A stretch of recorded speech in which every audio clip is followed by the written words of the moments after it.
네, 노영의 뉴스 인사이드 함께하고 계십니다. 문재인 대통령 임기가 지금 끝나가고 있습니다. 그런데 어쨌든 마지막까지 한반도 평화에 최선을 다하겠다는 의지는 계속 보이고 계시는데요. 문제는 지금 외교 상황이 좋지는 않은 것 같아요.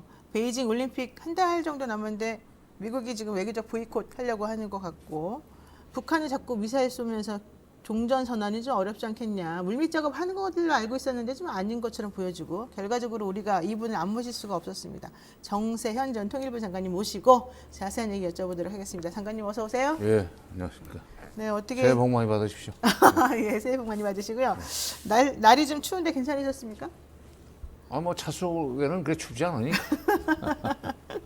항상 보면은 너무 이렇게 여유로우시고, 제가 여쭤보는 거에 대해서 약간 좀 기대와 다른 대답을 하셔가지고 재밌어요. 근데 그 지난달에 17회 DMZ 평화상 대상을 수상하셨다고 그러더라고요. 수상 소감. 예, 12월 9일 날. 네, 일단 예. 축하드립니다. 자, 근데 이 상은 도대체 정확히 무슨 상일까요? 네? 이 상은 어떤 상입니까? 저희가 잘 몰라가지고. 강원도하고 그 강원일보가 주관을 해서 작년에 17회째 그 시상을 했다는데, 그전에는 그 통일을 위해서 또는 남북 화해 협력을 위해서, 또 구체적으로는 DMZ를 평화지대로 만들기 위해서 노력한 단체나 개인들에게 주는 상이었었습니다. 그러니까 우리나라가 지금 세계 유일의 분단 네, 그렇죠. 국가이니까 네, 네. 그런 그 분단도, 강원도가 분단도죠. 그러니까 말하자면은 경기도도 분단 구역이 있죠. 근데 경기도하고 강원도는 분단됐기 때문에 불이익이 훨씬 더 경기도보다 크다고 봐요. 강원도가 네, 더 크군요. 네. 네. 그래서 어쨌든 매년 남북 교류 등 세계 평화 구현에 이바지한 개인이나 단체를 선정해서 시상하고 있다. 근데 우리 장관님께서는 지난 40년간 관료, 학자, 시민사회 대표 등 정부와 민간 영역을 넘나들면서 이게 지금 이게 추천된 배경을 설명드립니다. 평화통일 및 남북교류 협력을 위해서 헌신해온 것을 수상하기 위해서 상을 드렸다 이렇게 나와 있습니다. 역시 멋지십니다. 다시 한번 축하드리고요. 네.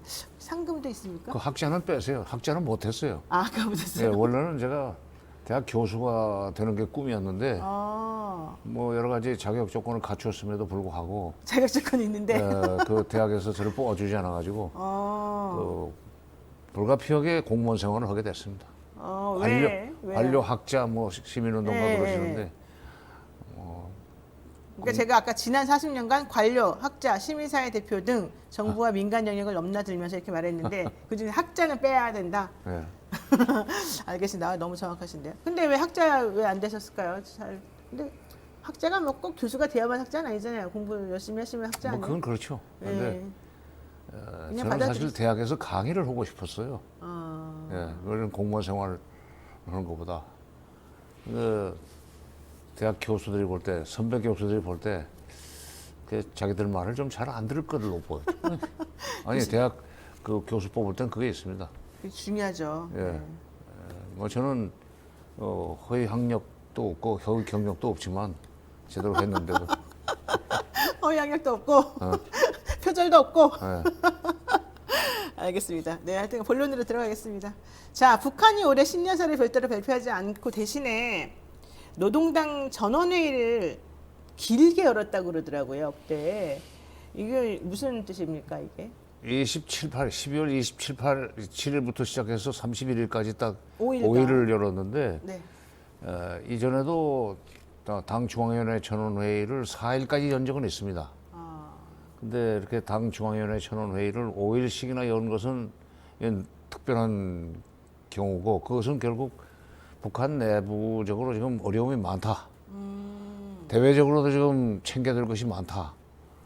근데 그거를 그냥 김정일 위원장 때처럼 최고 권력자가 일방적으로 정해가지고 지침으로 내리는 것이 아니라 나름대로 일종의 컨센서스, 이것을 좀 읽어 나가면서 정책을 추진하고 전략을 전개해 나가야 됐다는 그런 필요성 때문에 그랬다고 봅니다. 왜냐하면 내부적으로 힘들어서요? 당 중앙위원들이 대체로 한 전체 중앙위원회 정의원 후보위원 합치면 한 250명 돼요. 네. 그 사람들이 회의하는 것을 그 소위 그 각 기관의 간부급들, 중앙위원이나 전원위원, 후보위원이 아닌 그러나 실제로 실무 관료들 이런 사람들이 좀 더 배석을 했어요. 1,000명이 모여가지고 회의를 했습니다. 그 얘기는 회의 끝나고 나서 노동신문을 통해서 알리는 것보다는 실제로 현장에서 어떤 토론을 통해서 이런 결론이 나왔는지를 지켜본 사람들이 훨씬 더 일을 추진할 때 효과적으로 하지 않겠어요? 네, 네. 그 얘기는 그렇게 하지 않으면 이 위기를 극복할 수 없다는 판단해서 그랬다고 봅니다. 그러니까 내부적으로 지금 위기가 엄청나다고 말씀하셨는데 어렵다는 얘기예요. 어떤 어렵다. 위기가 좀 제일 힘든 거예요, 그러면? 경제죠. 경제. 왜냐하면 그 핵과 미사일 문제 때문에 지금 북한이 유엔 대북 제재를 받고 있는 게 벌써 처음에 핵실험했던 것이 2006년이죠. 2006년부터 시작해가지고 한 15년 동안에 유엔 대북 제재가 한 10개 이상이에요. 그러니까 제재가 좀 많긴 했습니다. 그런데다가 제재가 계속되고 있기 때문에 밖에서 특히 중국같이 국경을 접하고 있는 중국마저도 명색이 안보리 상임위 사국이기 때문에 안보리에서 결정한 그 제재에 건성으로만 그 협조할 수는 없단 말이에요. 네. 그러니까 실질적으로 끊어지죠, 그것이. 그렇죠. 그런데다가 지금 작년, 재작년, 그래서 2020년, 그렇죠. 2020년부터는 북한에도 코로나가 굉장히 퍼졌을 텐데. 시작이 된 것 같아요. 그 2020년 1월 달에 하순에 국경을 봉쇄한 이후에 네. 일체 지금 밖으로부터 사람이 못 들어오고 나가지도 못합니다. 그 사람이 못 움직인다는 얘기는 결국 물류가 막혔다는 얘기예요. 그렇죠. 물류가 안 돌아가면 경제는 스톱 아닙니까? 네. 그래서 경제가 어려운데 작년 초에 그 북한이 이제 노동당 8차 대회를 열어가지고 그건 또 8일간이나 열렸습니다. 8일 동안 당대회를 열어가지고 앞으로 5년 동안 21년부터 5년 동안 경제발전을 경제발전 5개년 계획이란 걸 확정을 했는데 네. 그것 때문에 작년처럼 금년도 뭔가 지금 바쁘게 움직이고 그 노력을 해야만 된다는 생각에서 판단해서 그런 장기간에 걸친 전원회의를 한 것 같습니다. 아, 그렇군요. 근데 사실 좀 한편으로 보면 조금 참 얼마나 내부적으로 극복하기 어려운 상황이 있을까 좀 걱정도 되기도 하는데 그 김여정이가 조금 위치가 좀 애매해졌다 이런 얘기가 아니, 좀 그건 들리더라고요. 뭐. 그건 아니에요? 역시 저 사유자가 여성이다 보니까 여성에 대해서 여성의 사회적 지위, 정치적 지위에 대해서 관심이 네. 많으시군요. 근데 거기는 뭐 후보위원이 정치국 후보위원이 되건 아니면 정치 구간이 되건 네. 아니면 중앙위원회에 머물러 있건 그 관계없이 백두혈통이기 때문에 백두혈통이라는 게 이제 김일성이 백두산을 중심으로 해서 항일 운동했다는 일종의 꾸며진 신화? 일종의 비슷하게? 신화를 네. 근거로 해서 그 가게가 아들 손자가 북한을 통치하는 것을 정당화하는 논거가 되어 있습니다. 네. 그러니까 거기는 백두혈통이기 때문에 아무 때나 필요하면은 뭐 계급장 아무나 달고 나갈 수 있는 그런 사회예요.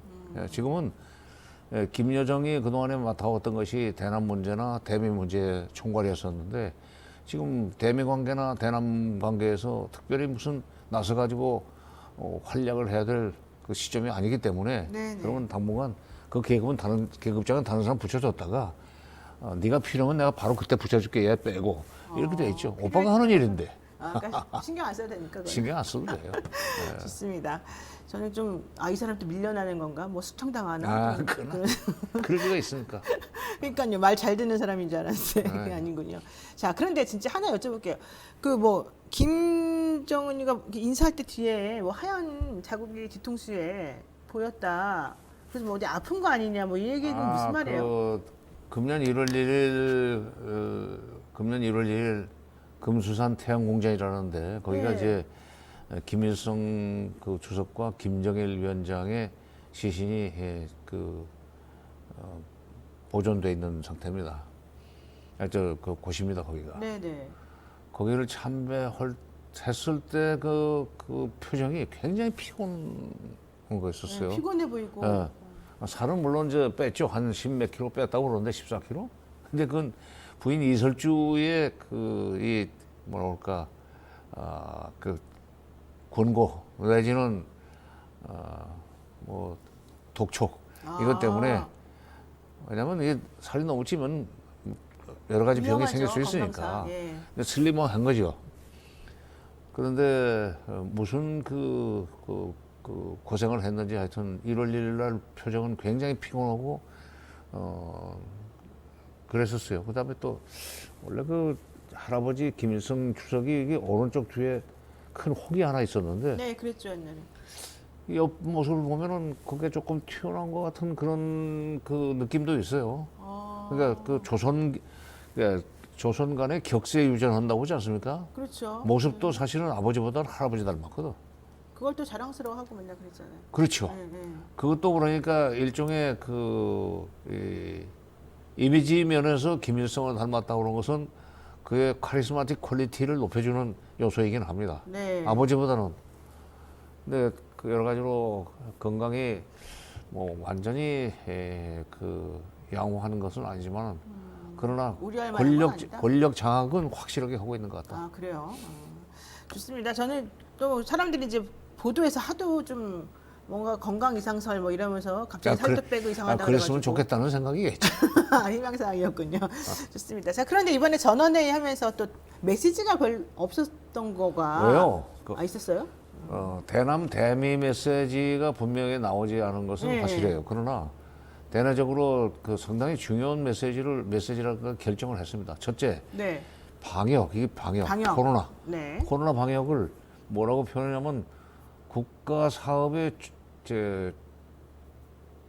제1순위라고 그랬어요. 제1순위로 비상 방역이 국가 산업의 최우선 제1순위. 과제다. 그다음에 또는 최중대사 이러면서 선진적인 그런 여러 가지 방역법 같은 걸 도입해가지고 뭐 해결하겠다는 식으로 여러 가지 얘기를 했는데 그거는 현실적으로는 뭐 일종의 수사에 불과한 것 같고 뭐 경제는? 과학적인 뭐 선진적인 그 별로 내용이 없을 때 그 적자 많이 붙이지 그냥 않습니까? 수사 붙이는 거죠. 네. 그런데 지금 그동안에 그 코로나가 일시에 발생하지 않았다고 코로나 청정국이라고 주장을 해왔지만 그게 쉬운 일이 아니죠. 중국과의 국경을 마주대고 있는데 물론 뭐 국경을 봉쇄했기 때문에 중국에서 사람이 넘어오지도 못하고 물자도 못 오고 북한 사람들이 중국을 다녀오지도 못했으니까 그 감염은 그렇게 많이 안 됐을 거예요. 어쨌든 철저하게 틀어막고 버텨왔는데 그러다 보니까 이 경제가 많이 이제 쫄아들고 주저앉아 말이죠. 그래서 금년에는 뭔가 지금 위드 코로나식으로 문제를 풀어나가야 되겠다는 생각을 하고 방역을 국가사업의 제1순위 최중대사 이러면서 선진적이고 과학적이고 뭐 우는 이런 걸로 봐서는 가까운 시일 내에 압록강 도망강을 좀 열고 특히 중국에서 북한으로 물자가 넘어오는 압록강 철교 네. 그다음에 압록강 중저 우이 대교라고 그러는데 육로 이건 좀 열리지 않겠는가. 육로도 엽니까? 예. 강도 열고. 예. 아니 그러지 않으면 물자가 안 들어오니까. 물자가 살 수가 없으니까. 그다음에 방역을 그렇게 강조했고 두 번째는 네. 농촌 문제. 농촌을 완전히 우리식 사회주의 농촌을 건설할 때 대하여 뭐 이런 제목으로 하루를 꼬박을 토론했어요. 좀 심각한가 보네요. 거기가 특히 네? 그쪽 부분이 심각한가 봐요. 심각하죠. 왜냐하면 심각하다기보다는 작년에 사실은 2021년에 우리 농진청 추계로는 북한이 469만 톤 정도의 식량을 생산했다고 평가가 나왔어요. 네네. 그럼 469만 톤이면은 북한으로서는 농사 잘 지은 겁니다.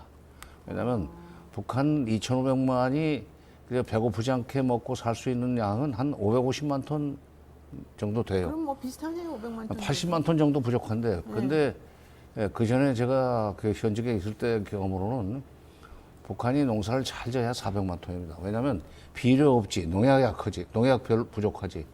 토양도 뭐 별로 안 그렇기 좋고. 때문에 400만 톤 생산은 많이 하는 거였었고 또 태풍이 쓸고 가거나 또는 뭐 비가 안 오거나 비가 너무 많이 오거나 네. 이러면은 350만 톤까지 내려가요.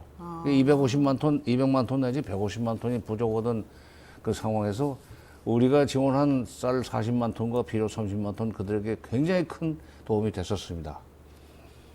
근데 작년에 그런 거 없이도 코로나 방역을 철저히 하면서 아무것도 밖에서 못 들어오고 그다음에 그 자체 내에서도 물류가 잘 일어나지 않는 상황에서도 469만 엄청 톤을 잘한 만들어 거네요, 놓고 진짜. 나니까 잘하면 우리가 이제 완전히 식량 문제에서 탈피할 수 있겠구나 하는 막 희망이 생기지 않았나. 그러다 보니까 내친 김에 이걸 그야말로 주마가편식으로 농촌을 확실하게 좀 발전시키자. 그래서 농업 생산력 증대 네. 또는 그렇게 하기 위해서는 농촌의 생활 환경을 확실히 좀 현대화하자. 네. 이렇게 농업 생산력 증대는 이제 식량 증산이죠. 그렇죠. 네. 그리고 농촌을 현대화한다. 이러면 이게 새마을 운동이에요. 70년대 우리나라가 했던 그 꿈을 지금 이번에 그 현실화하자는 그런 생각에서 농촌 문제에 강조점을 뒀습니다. 그다음에 대남 전략이나 대미 전략에 대해서도 논의를 많이 했을 텐데 발표를 안 하죠. 왜 안 하는 겁니까? 남쪽 대통령이 누가 될 줄 압니까 지금? 아, 그러니까 대통령 될지 누가 될지 모르니까 함부로 그렇지. 말할 수가 이게 없다. 어느 방향으로 갈지 모르는데 거기다 대고 자기네가 뭐 어차피 남북 관계에서 현실적으로 자기들이 가진 것이 없기 때문에 우리는 줄 수 있는 입장이고 저기는 받아야 되는 입장이고 그렇기 때문에 남쪽의 대통령이 누가 되느냐에 따라서 자기들이 어려운 문제를 풀 수도 있고 아니면 더 어려워질 수도 있다. 그렇다면 그런 상황에서는 지금 어설프게 뭐 이런 방향으로 남북 관계를 풀어나가겠다는 얘기를 한 것 자체가 나중에 운신의 폭을 좁히는 결과가 그렇죠. 됩니다. 네. 미국에 대해서도 대미 네. 전략에 대해서도 미국이 지금 아무런 움직임을 안 보이고 있어요. 바이든 대통령이 취임하면은 뭐가 될 줄 될 줄 알았는데 뭐 외교 쪽에서 오랫동안 뭐 국회의원을 했기 때문에 뭘 좀 할 줄 알았더니 오히려 탄핵 얘기가 나와요, 갑자기. 그건 없어요. 그런데다가 바이든이 아니라 미국의 민주당이 금년 11월 둘째 주에 중간 선거가 있습니다. 매년 11월 그때쯤 되면은 대통령 임기 2년 차 2년 차. 그쯤 되면은 평가가 한번. 중간 선거가 있는데 잘못하면 거기서 공화당한테 의회를 뺏길 수가 있어요. 이런 상황에서 좀 대외적으로 뭐 어설프게 움직일 수가 없는 운신의 폭이 없습니다. 네네. 그렇기 때문에 저렇게 그냥 가만히 그냥 복지부동으로 있는 미국을 상대로 해가지고 북한이 할수 있는 게 어설프게 뭐 없네. 이렇게 하자 저렇게 하자는 얘기를 하는 것은 오히려 그 칼끝을 주는 결과가 되기 때문에 그러겠네요. 거기에 대해서는 얘기를 안 하고 아마 그런 내부적으로는 몇 개 그 계획을 세워놨을 거예요. 이른바 비단 주머니 몇 개는 만들어 놨지만 이렇게 나오면 이렇게 이걸로 터뜨리고 그것도 미국이 이렇게 나오면 이걸로 막는다 하는 그건 있을 겁니다. 근데 이제 남측의 정세가 어떻게 전개되는지 미국의 대외 정책이 중국을 포함한 전 지역을 상대로 하는 미국의 대외 정책이 어떻게 전개되는지를 봐가면서 거기서 이제 자기들의 이 국가 이익이라고 할까 목표를 달성할 수 있는 구체적인 전략을 전개하려고 지금 준비만 하고 있을 겁니다. 그런데 왜 미사일을 자꾸 발사하는지 이번에 그 극초음속 미사일인가요? 근데 그거- 이게 지난 9월에 있었고 이번에 두 번째 아닙니까? 제가 이제 북한 입장에서 말씀드릴게요. 네네. 잘못하면은 그 북한 입장에서 말한다고 가지고 뭐 종북이라고 얘기가 나올 수 있는데 네. 상대를 다루려면 상대의 속셈과 상대 사정을 먼저 알아야 되지 상대 않습니까? 입장에서 한번 생각해봐야 돼요. 그래서 이제 손자도 지피지기 백전불태 백전불태. 적을 먼저 알고 그다음에 내 역량을 견주어서 그 전략을 세워야 된다. 그러면 위험하지 않다는 그 유명한 말을 했는데 네, 남겼는데 그렇죠. 북한은 이번 당 중앙회 전원회의에서 이렇게 얘기했어요. 그 한반도 정세가 조선반도죠. 그쪽에서는 조선반도 정세가 굉장히 불안정한 상태다 지금. 그건 무슨 얘기냐면 뭐 미국이 지금 당장 북한을 치려고 그런 것이 아니라 네. 그동안에 그 남한이 계속 국방력을 강화해 왔어요. 우리가 특히 문재인 정부가 그걸 많이 했습니다. 네. 흔히들 진보 정권이기 때문에 무슨 뭐 그 남북 화해 협력 내지는 대북 포주기만 하려고 기다리고 있지. 네, 좀 신경 안 쓸 거라고 사실 그래요. 방위는 신경 안 썼다고 잘못 알고 있는데 오히려 그 문재인 정부가 바로 그 피스메이킹, 평화를 만들기 위해서는 피스키핑, 안보를 튼튼히 해야 된다는 그런 이제 철학으로 미국에서 첨단 무기도 많이 사들여오고 그다음에 국방 예산도 매년 증액을 했었습니다. 그랬죠. 예. 이제 근데 이 부자가 국방력을 한국 경제는 날로 지금 성장해서 G10이 됐고 네. 북한은 지금 뭐 100한 7, 80등 될 거예요. 경제가 굉장히 어렵죠. 그런데다가 지금 한국이 작년 기준으로는 세계 6대 군사 대국입니다. 아, 경제적인 순위는 100 몇 등인데 그렇죠. 군사력은 아니 6등이에요? 우리. 아, 우리가 우리가 이제 G10이 되다 보니까 네, 네, 네. 부국 강병 원리에 의해서 우리가 부국이 되니까 강병이 나오는 거 아니에요? 그렇죠. 예. 그에 맞춰서 예. 제일 군사력이 강한 나라가 미국, 미국, 두 번째가 중국, 그다음에 러시아는 러시아. 옛날에 많이 해놨던 거. 예, 예. 네 번째가 인도입니다. 인도가 그렇게 높아요? 그 인구도 많고 중국과 국경을 맞대고 있기 때문에 언제 중인 분쟁이 다시 일어날지 모른다는 생각에서 그러네. 그들도 군사력을 강화해야 돼요. 네, 네, 네. 이제 바로 그 다섯 번째가 이제 일본입니다. 일본은 자위대밖에 없음에도 불구하고 장차 무슨 일이 터지면은 자기들이 나가서 군사대국으로 그 등극을 하고 싶은 생각에서 그것도 부자니까. 그러니까 돈 막 쏟아붓는 세 번째 부자 아닙니까? 그렇죠. 미국, 중국, 일본 이렇게 돼 네. 있잖아요. 그 군사력을 많이 강화해서 5등이고 우리가 그다음에 6등입니다. 아. 우리 밑이 프랑스예요. 네. 우리 그거 좀 알아야 돼요, 우리 국민들이. 우리는 다 몰라서 우리는 항상 프랑스가 더 높을 줄 알았는데. 미국이 아니 북한이 뭐 조금만 움직이면은 우리 공산화된다. 6.25 때처럼 된다 하는 그 공포 트라우마를 가지고 있는데 지금 우리가 6.25인데 비해서 북한은 지금 한 28위 정도밖에 안 돼요. 근데 지난번에 어떤 미국 장관이가 누군가가 우리나라 수준이 좀 높지 않다고 그때 막 큰 소리 냈잖아요. 그래서 보도도 되고 그래서 내가 아 진짜 그렇게 우리가 수준이 낮은가? 그래서 속으로 그런 게 아니에요? 한국이 지금 경제적으로 10위권이고 뭐 10위권이나 10위지요. 그다음에 군사적으로 6위. 그다음에 K-팝이니 K-문화 K자 붙은 게 지금 얼마나 지금 아니 그 BTS 때문에 외국의 젊은이들이 한국말을 배우고 싶다는 거 아니에요? 네, 가사를 네. 알라고. 네, 네. 이런 상황인데 계속 이제 남쪽의 그 경제력이 커지면서 군사력이 커지는 그거를 그들은 한반도 정세가 불안정하다. 그래서 금년도에도 국방력을 강화해 나갈 수밖에 없다는 식으로 결정을 했습니다. 그러니까 인민들한테 북한 인민들한테 이 자기 당이 결심하면은 그 인민들은 안심해도 된다는 것을 보여주기 위해서라도 연초에 그 얘기 끝나자마자 극초음속 그 미사일을 쏘아 올려가지고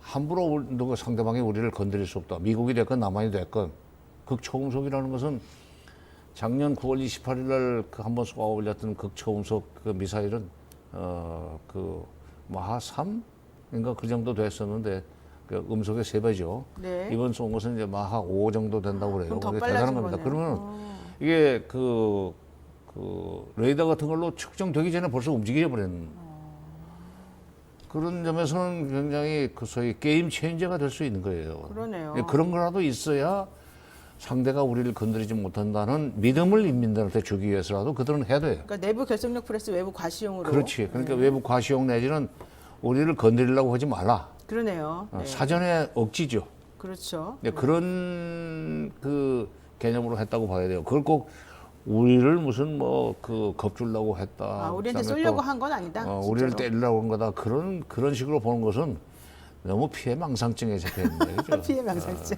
아니 우리가 6.25 때는 아무것도 없었어요. 네. 네? 그렇죠. 네. 그러나 그 위에 그때 6.25 때 그렇게 당하고 난 뒤에 그 절치부심하고 일어서 가지고 지금 부자도 되고 군사 강국도 되고 네, 문화 네. 강국이 됐기 때문에 북한 겁낼 건 없습니다. 그렇군요.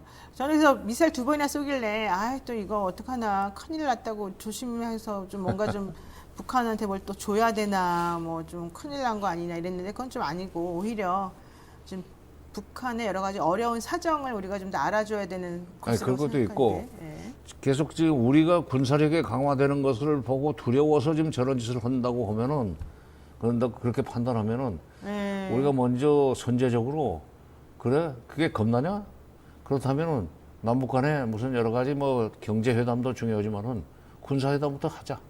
그래서 당신네도 핵과 미사일 같은 거 지금 더 만들려고 하지 말고 우리도 그것 때문에 그러니까 북한의 핵과 미사일 때문에 우리가 지금 첨단 무기 들여오고 국방비를 증액해서 여러 가지 군 사기도 진작시키고 네. 이러는데 그게 그 서로가 군비 경쟁으로 들어가기 전에 군비 통제부터 하자. 이런 식의 그 제안을 할 필요가 있습니다. 글쎄 받아들일지 모르겠지만 그래서 어쨌든 대통령이 종전선언을 해서 얘기했던 거 아니겠습니까? 그렇죠. 근데 안 받아들이나 봐요. 근데 어떻게 북한이 안 받아들인 게 아니라 솔직히 말하면 미국이 지금 종전선언을 해버리면 미국 입장에서 우리가 좀 중국을 압박해 들어가기 위해서 뭐 일본도 막 동원하고 호주도 동원하고 뭐 영국까지 끌어들이고 해가지고 인도도 그 인도 태평양 전략을 가지고 쿼드다 오커스 동맹이다 영일 동맹이다 이런 것을 추진해 나가면서 중국을 압박해 들어가는데 중국의 가장 심장부에 있는 북한과 너희들끼리만 평화를 종전선언 해버리게 되면 아무 의미가 없어진다 본인들이. 추구한다는 게 그게 조금 미국의 국가이익이나 미국의 대외 정책과 좀 맞지 않다 하는 도움이 안 된다는 거군요 미국에는. 그렇게 보고 있는 거예요. 3.1절에 종전선언하면 좋을 것 같은데. 어? 3.1절에 우리 3.1절에 종전선언 해주면 좋을 것 같은데. 뭐 한때 베이징 올림픽을 계기로 해서 뭐 종전선언 한다는 아이디어도 나왔었는데 나는 그때 처음부터 그거는 말도 안 된다. 왜냐하면 전쟁이 난 데는 한반도인데 그다음에 북한이 지금 저시 바라고 있는 것은 미국이 북한을 군사적으로 때리지 않겠다는 얘기를 약속을 해달라는 건데 그거 난데없이 북경에 가서 그걸 해요. 그러니까 한국 전쟁이 북경에서 일어났습니까? 한다면 맞습니다. 판문점에서 해야지.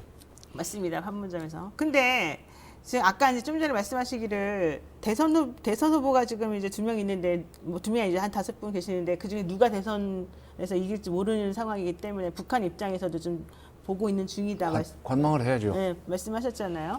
아마 여론조사 그 추이 굉장히 관심 있게 지켜볼 그렇죠. 겁니다. 이제 누가 되냐가 되게 중요할 테니까. 그럼요. 근데 그 중에서 이제 좀 유력한 후보인 이 윤석열 후보 같은 경우는 야에서는 그렇죠. 예, 종전선언 이런 거보다 지금 비핵화가 먼저다 막 이렇게 먼저 얘기를 하고 있단 말이죠. 네. 근데 북한 입장에서 사실 그 받아들이기가 어려운 얘기 아니에요? 글쎄, 비핵화라는 것은 하루아침에 되는 게 아닙니다.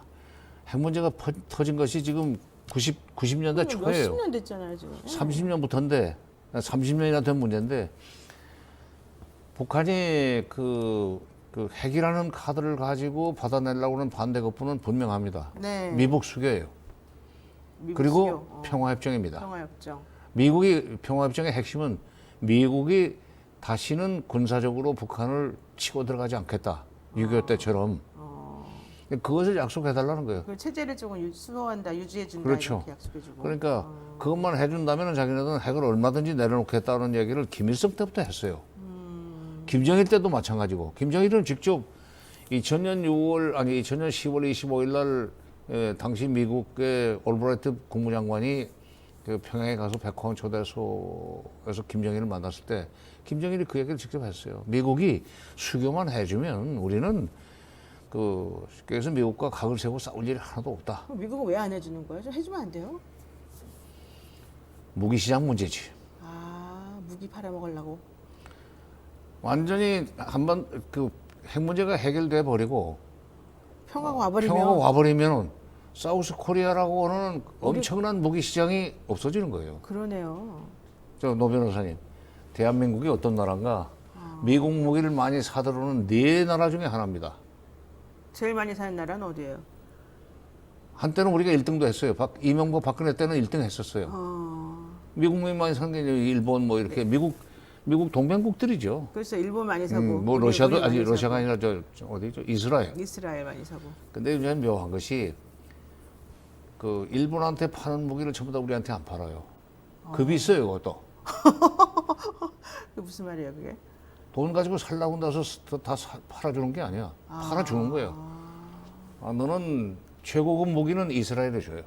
그래요? 일본도 그 다음에. 왜 우리는 세 번째? 한국은 세 번째나 돼. 그렇게 해서 미국 무기를 많이 쓰드리는데 이제 남북 관계가 좋을 때도 언제 무슨 일이 생길지 모르기 때문에 일단 군사력은 강화해야 되고 미국 무기를 사야 돼요. 근데 이제 남북 관계가 불안해지면은 더 스스로 불안해가지고 그렇죠, 미국 그렇죠. 무기를 막 사다 놔요. 그리고 한미 동맹이 지금보다 더 좋을 수는 없다 하는 식으로 막 가서 그 홍보를 하고 그러는데 그때 이명박 대통령 때 한미 동맹이 지금보다 더 좋을 수는 없다는 얘기를 하면서 영어로도 extended deterrence라는 표현을 썼었어요. 네. 해구산. 그런데 그 동맹이 강화됐다는 얘기의 이면에는 우리가 미국 무기를 많이 산다는 얘기입니다. 그런 뜻이 있습니다. 알겠습니다. 어쨌든 윤석열 후보가 그러면 생각하고 있는 뭐 종전선언보다 비핵화가 먼저다. 이건 사실 현실성이 없는 얘기다. 종전선언은 순간에 일어날 수 있는 거고 순간까지는 아니지만 몇 가지 준비만 하면 되는 거지만 비핵화는 장시간 장기적으로. 필요해요. 북한이 한꺼번에 그걸 내려놓지나 북미 수교만 된다면 비핵화는 끝나죠 그날. 그렇죠. 그렇지만 현실적으로는 사실 좀 어려운 문제이네요. 알겠습니다. 오늘 벌써 이렇게 얘기 나누다 보니까 시간이 다 지나가 버렸습니다 이미. 아유 오늘 정말 아니 제가 철도 얘기는 하지도 못했네. 그러니까 제가 장관님하고만 만나면 철도 그러면 한 마디만 쫙 하죠. 철도 얘기 좀 해주세요. 이게 그래? 1분 브리핑으로. 네.